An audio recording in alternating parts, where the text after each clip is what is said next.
सर्वसामान्यांचा बुलंद आवाज बीजी 24 तास। हे काम नव्हे, जबाबदारी आमची।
की तळमळ जे असते आपल्या पक्षाबद्दलची बघितली तर आपल्या सगळ्यांचंच या ठिकाणी स्वागत करतो।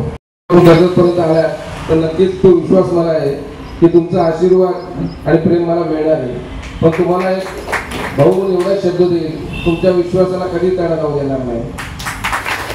प्रामाणिकपणे या समाजाची सेवा करायची हेच घेऊन 2-2.5 वर्ष या मतदारसंघामध्ये फिरतोय।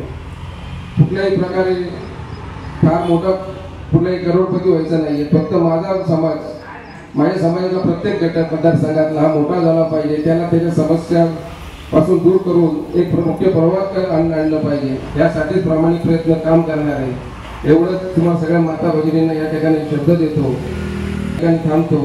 जय हिंद, जय महाराष्ट्र। आलेले सर्व आपल्या आदिवासी बांधव, मला कदाचित बरेच जण ओळखत नसतील, पण मी आदिवासी समाज संघटनेचा जिल्हा अध्यक्ष मालू निर्मळा सांगाजीवाडी आपल्या समाजामध्ये रायगड जिल्ह्याभर आपण काम करतो। आज खरोखरच तुम्ही जो निर्णय घेतलेला अतिशय चांगला निर्णय आहे। तर मी पण या जिल्ह्यात काम करत असताना, तालुक्यात काम करत असताना खरोखर आपल्या समाजासाठी कोण योग्य माणूस आहे आणि आपल्या समाजाचा उद्धार करणारा कोण माणूस आहे, त्या दृष्टीने तुम्ही जो निर्णय घेतला तो अतिशय चांगल्या पद्धतीने निर्णय घेतलेला आहे। तर एकमेव माणूस स्वच्छ प्रतिमेचा आणि आदिवासी समाजासाठी आदिवासींचा कळवळा ठरणारा एकमेव माणूस म्हणजे नितीनदादा सावंत आहे।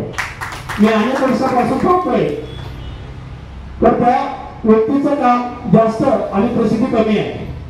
आपल्या समाजासाठी कितीतरी कामं केली जातात। मग दवाखान्याचा प्रश्न असू द्या, शिक्षणाचा ऍडमिशनचा प्रश्न असू द्या, किंवा कोणाला कुठल्याही प्रकारच्या अडचणी असू द्या, सगळ्या हाताने मदत करणारे एकमेव व्यक्ती म्हणजे नितीनदादा सावंत आहेत। परंतु त्यांनी कुठल्याही प्रकारची प्रसिद्धी माध्यमाला कधी जास्ती दिलेलं नाही, म्हणजे बाकी लोकांचं काम कमी आणि प्रसिद्धी जास्ती अशा पद्धतीचं काम चालू आहे। तर मित्रांनो तसं नाही, यांचं काम जास्त आणि प्रसिद्धी कमी आहे। म्हणून आज तळागाळात आपण जो आदिवासी खेड्यापाड्याचा जो माणूस आहे त्यांच्यापर्यंत आपण खरोखरच पोहोचलेलो आहात आणि भविष्यासाठी आपल्याला अशा प्रामाणिक व्यक्तीची गरज आहे। म्हणून आपण जो काही सर्वांनी निर्णय घेतलेला आहे तो अतिशय चांगला आहे। पूर्ण रायगड जिल्ह्यामधून जो आपला आदिवासी समाज आहे त्यांची नातीगोती आहेत, त्या नात्यागोत्यांमार्फत आपण नितीनदादांना आमदार केल्याशिवाय राहणार नाही अशी आम्ही पण शपथ घेतलेली आहे। पात्रतेचा आमदार नितीनदादा सावंत यांनाच आपल्याला सर्वांना निवडून द्यायचंय। मला सर्वांच्या वतीने ग्वाही देतो आणि आपण जो टाकूची पण येतील, काही तुम्हाला आपल्याला आमिष दाखवतील, काही खोटी आश्वासनं देतील, त्या आश्वासनाला बळी पडायचं नाही। सगळ्यांनी निर्धार पक्का करायचा आहे। तर नितीनदादा सावंत हे आमदार झालेच पाहिजे आणि ती सर्वांनी आपण या ठिकाणी शपथ घ्यायची आणि आपण नितीनदादाला आमदार बनवण्याशिवाय गप्प राहायचं नाही असं या ठिकाणी आपण सर्वांच्या वतीने आपण या ठिकाणी ग्वाही करतो। जय हिंद, जय महाराष्ट्र, जय आदिवासी।